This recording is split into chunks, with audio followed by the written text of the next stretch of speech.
Hey everyone, this is Mr. Franzen. Bishop Brossard High School's Seek and Find ministry is a ministry aimed to seek students where they are in their faith and help them find Jesus in their life. We do this by providing faith-based media content and learning opportunities to help students deepen their faith. Right now, we are in the middle of releasing episodes of our series recapping the TV show The Chosen. I have guests such as Mr. Zengel, Mrs. Hensley and her husband Jacob, as well as Miss Tallarigo. While we created this content with Brossard students in mind, adults will also relate to all of it. We recorded these episodes in 3 big individual sessions, but I've edited them into individual episodes. I recommend watching the season of The Chosen first, and then come back and enjoy the recap episodes. Now let's go ahead and get to the next episode. Thanks for listening.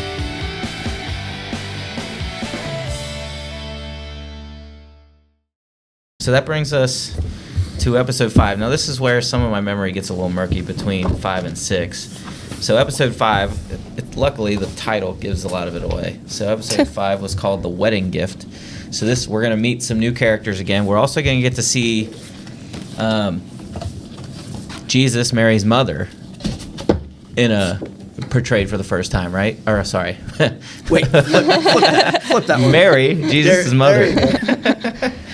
We're going to get to meet her. We're going to get to meet Thomas.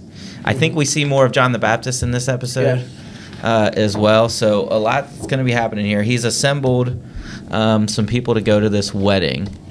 And I don't think... I'm trying to remember which episode where Nicodemus leaves the money. And he's getting ready. That's the last time. Okay. All right, we'll talk about that later then.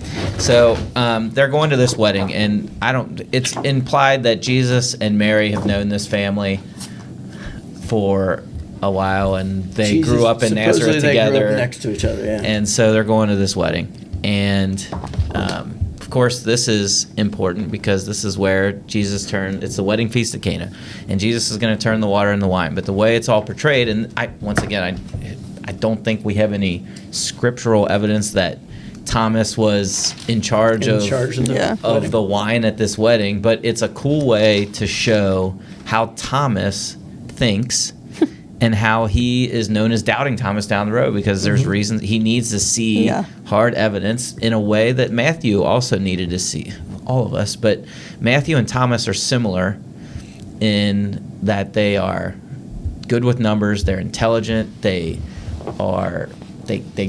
calculate everything, and they're careful about how they calculate everything. And so you can even see this scene of Thomas and Rhema, who's portrayed as, co-workers at this point, essentially. But you can clearly see that they're sort of smitten for each other. But they are talking about if they packed enough wine, and Thomas is doing the calculations. I don't know if we had enough. I told you to bring an extra one.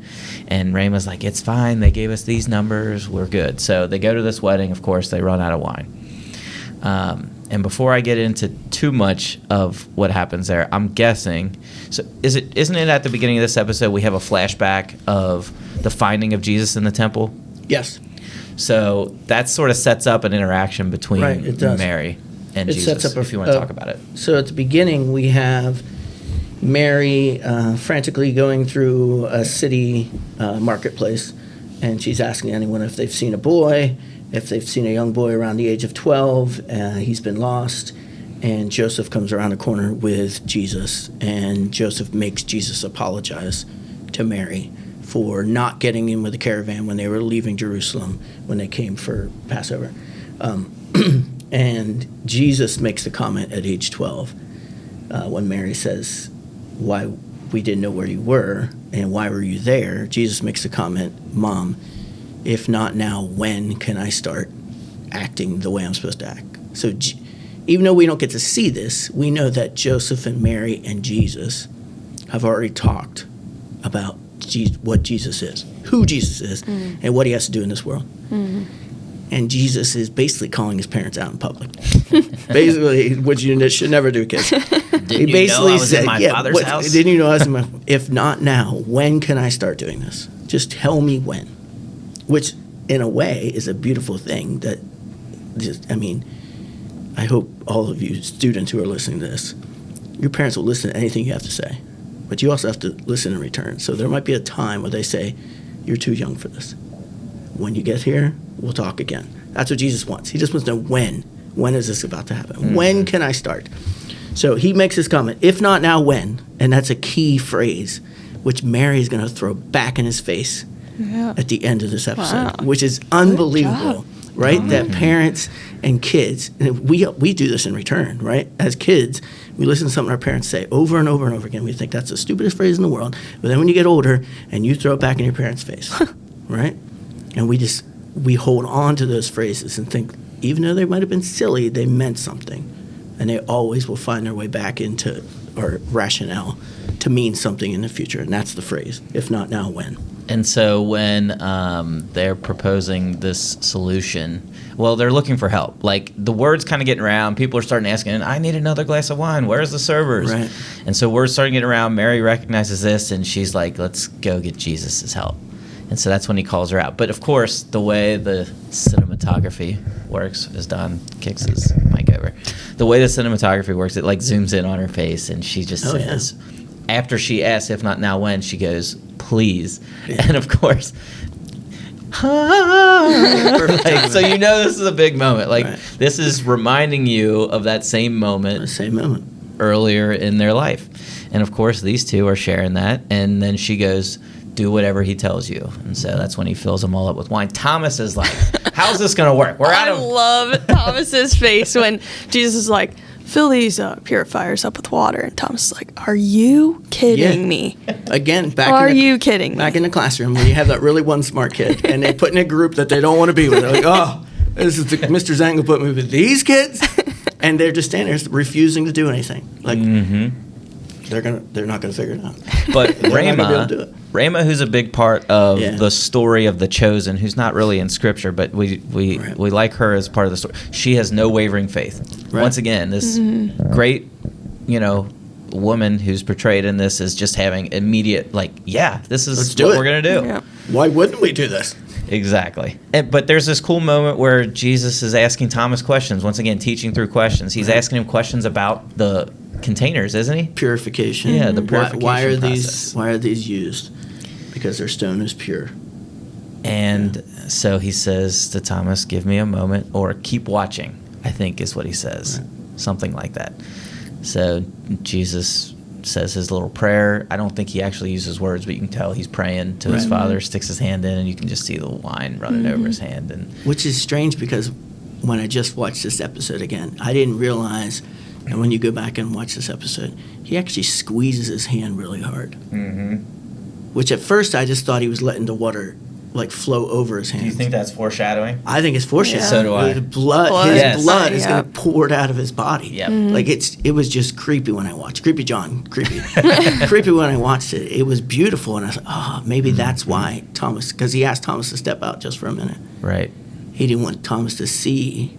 It was physically going to hurt him to do this. Yeah. Mm-hmm. That's a good point. I didn't think about that. That's why he asked him to step out.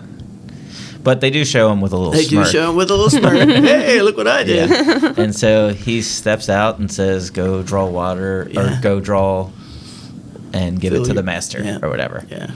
And you can hear him go in, and they're celebrating, and Thomas is just looking at him. What the heck? Yeah.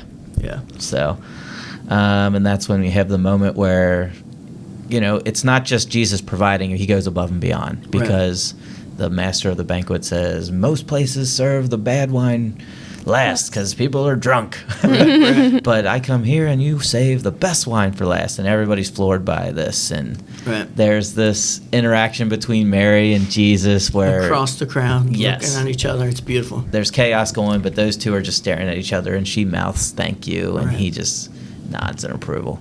Right. It's cool.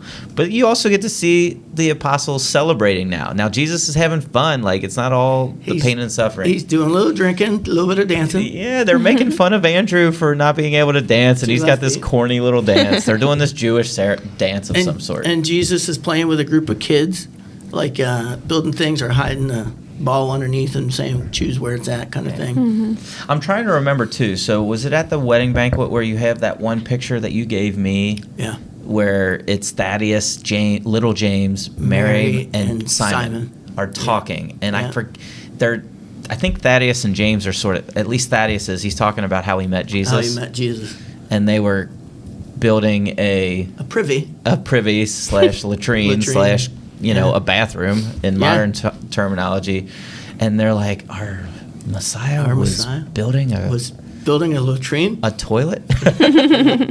So it's just, once again, shows his humbleness. And Thaddeus is talking. You hear Thaddeus's voice as it splits back and forth to Jesus, changing the water to wine. And Thaddeus is talking about there's something about masonry that's different than carpentry, because as soon as you cut the stone, it can never go back.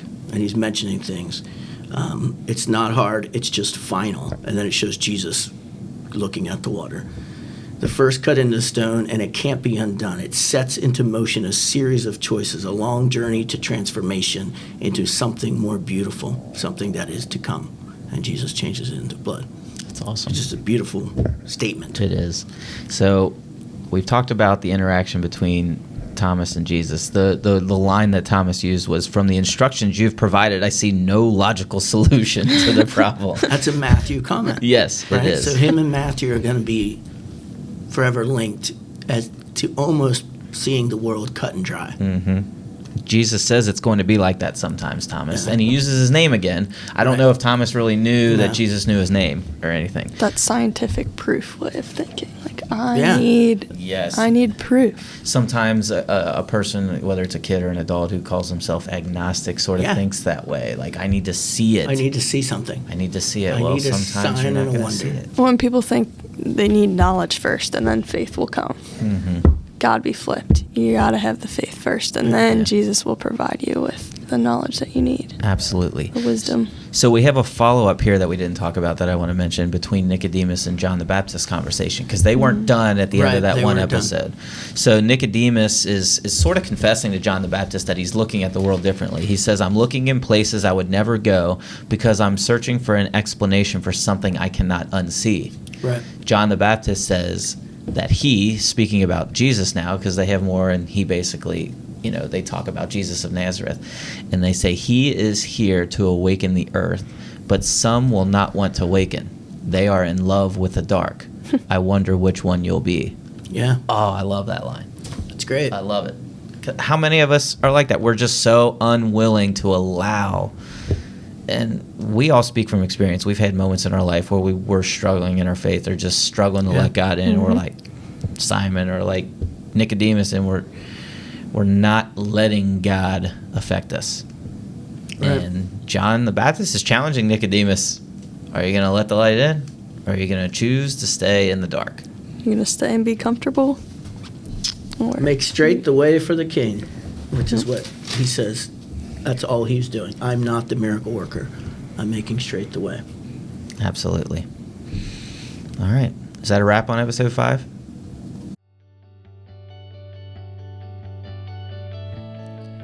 Thank you for listening to this episode of the BBHS Seek and Find podcast.